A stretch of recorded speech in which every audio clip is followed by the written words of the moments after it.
Welcome to The Last Climb. I'm Alex, and today I'm going to uncover a climb where fans watched in horror as a YouTuber died on K2. A documented winter push for validation and control quickly turned into something beyond his limits as he entered conditions no camera or body could sustain. One irreversible decision under extreme pressure turned the live stream into a real-time collapse thousands could not look away from.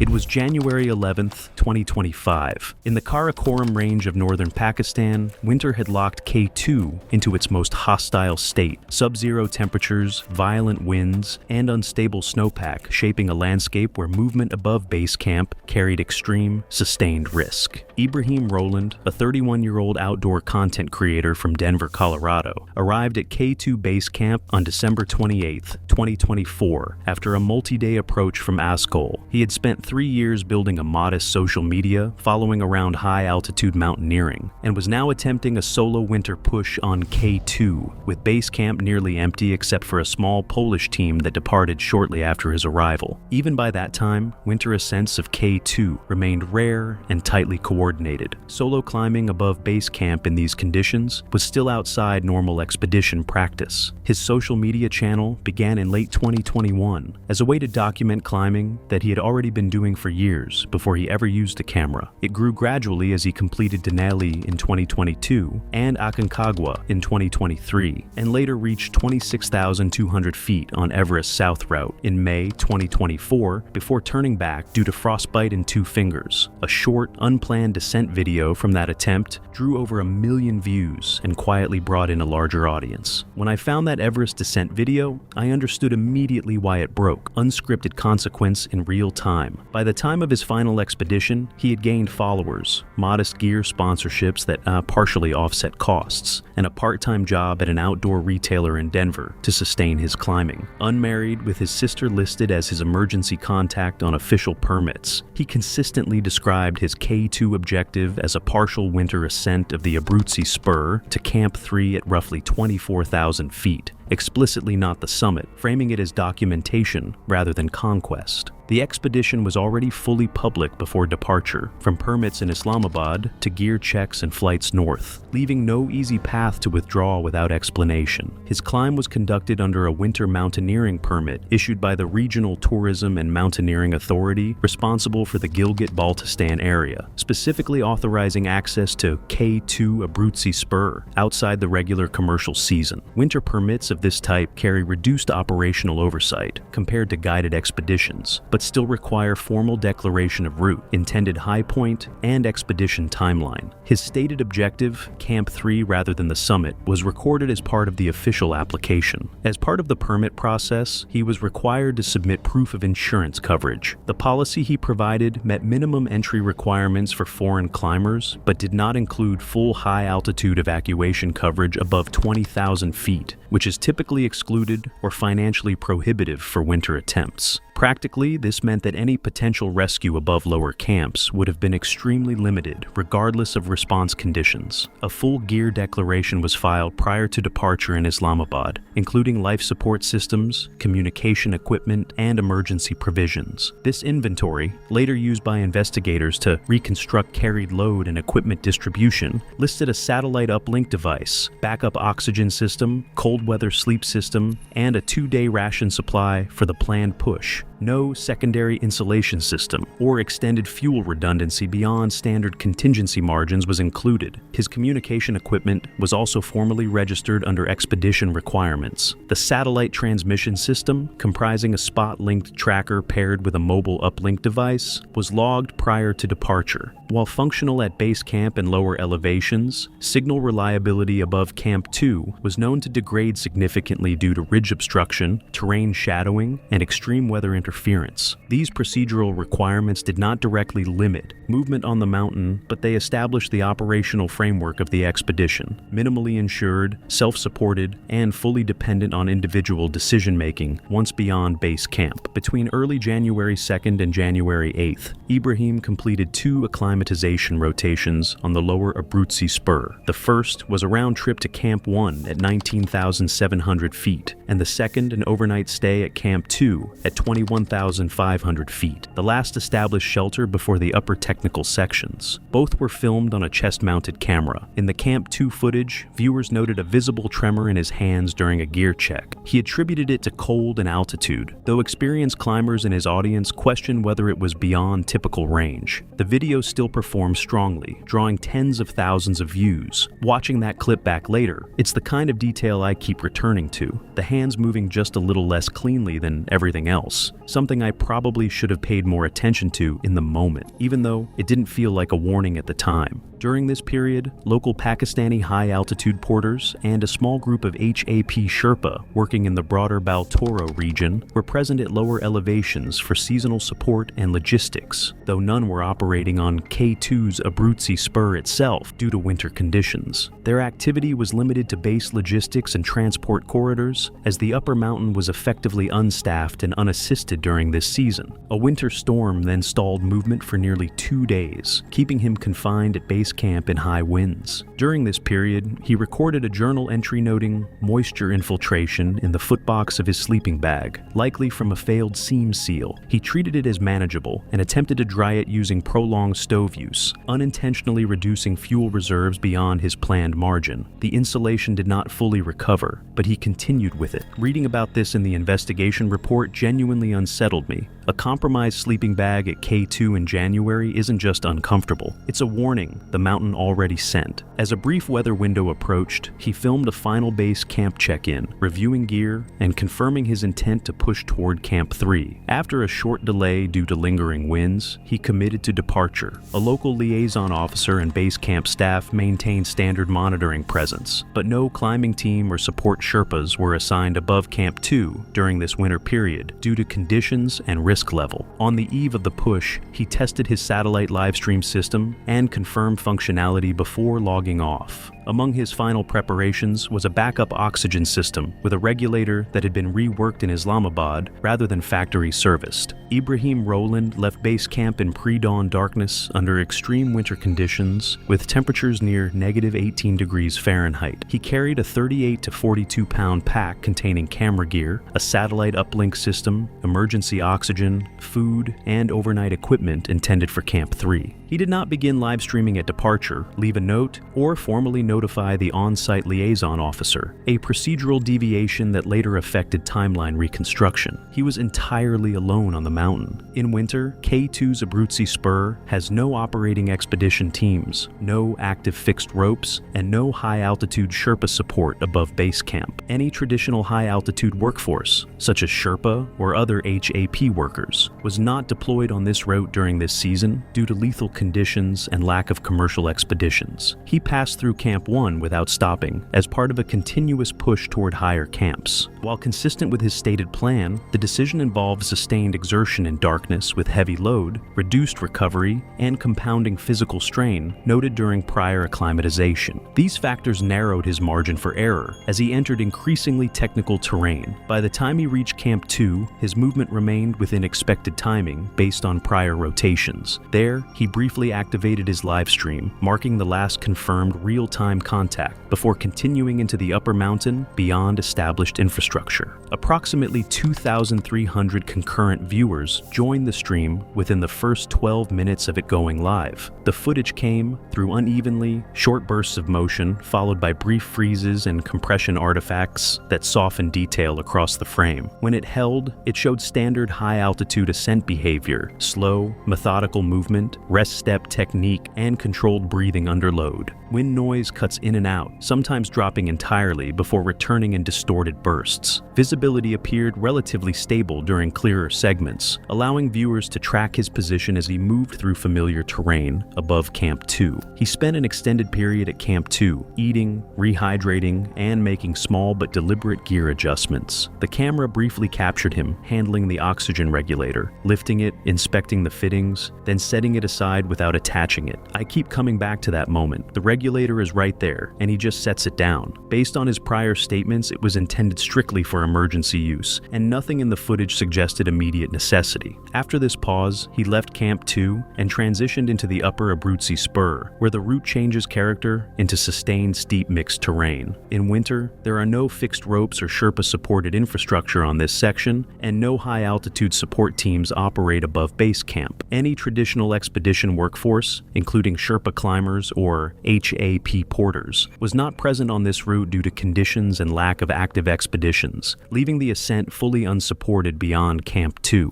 As he progressed upward, viewership increased to roughly 6,800 concurrent users. The stream showed front pointing on hard ice, careful tool placements, and incremental movement separated by controlled rest pauses. Spindrift occasionally swept across the slope in fast-moving sheets, briefly reducing visibility before clearing again. Despite worsening exposure, his technique remained consistent, though movement intervals became shorter, with longer stabilization periods between efforts. Further into the ascent, he entered the house's chimney, an approximately 80-foot near-vertical mixed rock and ice feature that serves as one of the route's primary cruxes. In summer, this section is typically protected by fixed ropes and guided passage systems, but in winter those protections are absent, requiring full independent protection placement and technical mixed climbing under severe exposure. Within the chimney, progress slowed significantly. The footage showed repeated pauses to place protection, test holds, and reposition tools in tight, constrained spaces. Movements became increasingly segmented, with longer gaps between upward gains. Despite this, he continued advancing without retreat. Experienced climbers in the audience noted the reduced efficiency compared to earlier sections, though movement remained continuous. After roughly 35 minutes in the feature, he cleared the chimney and moved on to higher, more exposed terrain. From what I found, 35 unassisted minutes in that chimney changes your body's math completely at that altitude. The environment became increasingly severe, less defined holds, more wind-scoured ice, and longer uninterrupted slope sections requiring sustained focus. Concurrent viewership continued rising, surpassing 8,000 as conditions deteriorated and the physical demands of the ascent intensified. At approximately 23,200 feet, the stream showed a clear and sustained change in Ibrahim's movement pattern. After several hours of consistent, methodical climbing, he stopped without any visible external trigger in the frame and remained stationary for about 8 minutes. The pause was notably longer than any prior unplanned rest observed in the footage and was immediately recognized by viewers watching live. When he resumed, his pace had measurably slowed, with shorter movement intervals and longer recovery pauses between steps. That 8-minute stop is where everything shifts. I've spent enough time going through this footage to know what an unplanned rest of that length usually signals. By this stage of the ascent, he was operating under severe and compounding environmental stress. Temperatures at that altitude band were estimated near -49 degrees Fahrenheit,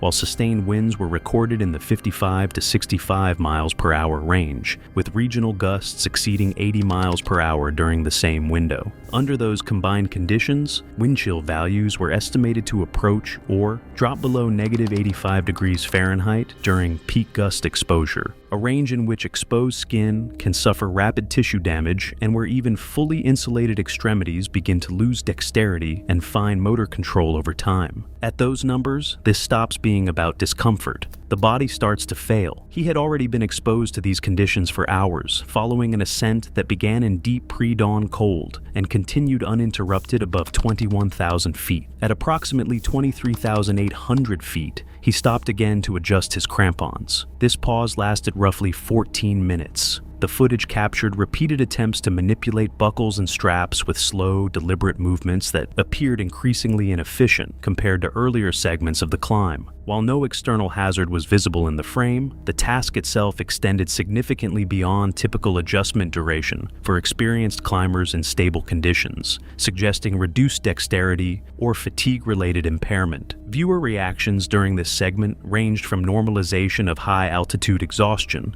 explicit concern over his coordination and responsiveness. Concurrent viewership peaked at approximately 11,400, with thousands simultaneously observing the same unstable, low-resolution feed as he completed the adjustment and resumed upward movement. At this stage of the mountain, there were no Sherpa or support climbers operating above Camp 2 due to winter conditions and the absence of any active commercial expeditions on K2's Abruzzi Spur. While Sherpa and high-altitude workers are commonly involved in expedition logistics on major Himalayan peaks, including support roles during climbing seasons, none were present on this route during the time of the ascent, leaving Ibrahim entirely unsupported in the upper mountain environment. At approximately 24,100 feet, the stream briefly revealed what appeared to be remnants of a prior season Camp 3. Collapsed tent poles, torn and frozen fabric, and scattered debris partially embedded in wind-hardened ice along the slope above him. He was positioned roughly 300 vertical feet below this point. In practical climbing terms, 300 vertical feet at moderate altitude under stable conditions might require roughly half an hour of sustained movement for a fully functional climber. However, at this elevation on K2 in winter conditions, with deteriorating weather, prolonged exposure, and progressive loss of physical efficiency, the significance of that remaining distance was fundamentally different. The debris field indicated a former camp location, but it offered no functional resources, no intact shelter, no usable fixed lines, and no recoverable supplies. Anything that had once existed there had been broken down by repeated seasonal winds, ice accumulation, and structural failure, leaving only scattered, immobilized remnants fused into the slope. He continued upward toward it without stopping. In the final portion of the stream, wind noise increased further, becoming a dominant audio element that intermittently overwhelmed any sense of spatial clarity. Visual detail became less stable, with the camera capturing steep, wind-packed snow and ice surfaces, interspersed with occasional glimpses of slab-like formations and fractured terrain on exposed sections of the ridge. His movement slowed into extended near-static intervals, with progress occurring in short, incremental bursts, separated by increasingly long pauses that suggested mounting physical strain. At one point, he faced directly into the slope and remained stationary for several minutes. From the footage alone, there was no identifiable external cause visible, no falling debris, no sudden weather shift in frame, and no clear technical obstacle at that exact moment. The interpretation of this pause remained uncertain. It could not be definitively categorized as planned rest, physiological limitation, or environmental response based solely on available visual data. Viewer reactions in the livestream reflected this ambiguity, ranging from technical discussion of altitude fatigue, escalating concern as the duration of immobility increased. Watching that segment back, it's hard not to fixate on how long the stillness actually lasts. In real time, it didn't feel like nothing. It felt like waiting for something to resolve that never did, where every second made it less clear whether movement was coming back at all. Shortly afterward, the camera angle shifted abruptly, showing the ridgeline to one side and the open slope dropping away on the other. The feed remained active but unstable, capturing only minimal movement against a stark, exposed alpine background. The motion appeared slower, more fragmented, and less continuous than earlier segments, with longer gaps between visible steps. Then, without warning, the image destabilized, rotating rapidly through alternating views of sky and slope in a disorienting sequence lasting less than 2 seconds before cutting to black. The feed did not reconnect, and no further visual data was transmitted after that point. Based on physical evidence recovered during a search conducted in late April 2025, when conditions on the mountain first permitted access, and on the final livestream footage analyzed frame by Pakistani investigators and subsequently by independent mountaineering analysts, the following sequence was reconstructed with reasonable confidence. At approximately the final moments of the ascent on the Abruzzi Spur of K2, at an elevation above 24,000 feet, Ibrahim Roland lost secure footing on the ice surface of the ridge. The last frames of the livestream, showing lateral movement, a sudden change in camera angle, and rapid rotation, were assessed as inconsistent with controlled climbing movement. Instead, the motion was determined to be consistent with an uncontrolled slide on steep ice, rather than a fall from a discrete vertical feature. At that moment, there was no visible deployment of an ice axe in a self-arrest position. Whether the axe was not in hand, whether cold-impaired dexterity prevented effective use, or whether the slope angle and surface conditions made self-arrest physically unachievable could not be conclusively determined. All three explanations were considered plausible in the investigation, with none able to be ruled out. Going through the investigative summary on this, I kept circling back to that section. Not because I found a clear answer, but because I didn't. The terrain below the final known position averaged steep alpine ice and snow, transitioning into increasingly unstable slope with no fixed anchors, no ropes, and no natural features capable of interrupting a continuous descent. Once movement began, there was no documented mechanism for arrest. His body was recovered during a helicopter reconnaissance operation, conducted after seasonal conditions allowed access to the upper mountain. He was found on the lower Abruzzi snowfield, over 1,000 vertical feet below the last confirmed point of livestream footage, in a zone consistent with the end of a long, uncontrolled descent. Equipment was scattered along the fall line, including a satellite communication device recovered significantly upslope from the body, consistent with separation during the event. The chest-mounted camera remained attached to his harness and was recovered with him. It contained internally recorded footage after the live stream cut, showing only impact blur, repeated motion distortion, and eventual darkness, with no recoverable visual detail beyond the terminal sequence. The Pakistani liaison officer at base camp reported Ibrahim missing shortly after discovering his abandoned camp, and a formal missing person report was filed the following day. Winter conditions on K2 and the loss of all post-stream signals made any immediate search impossible. The U.S. Embassy in Islamabad was notified soon after, and his sister in Colorado was informed by State Department personnel.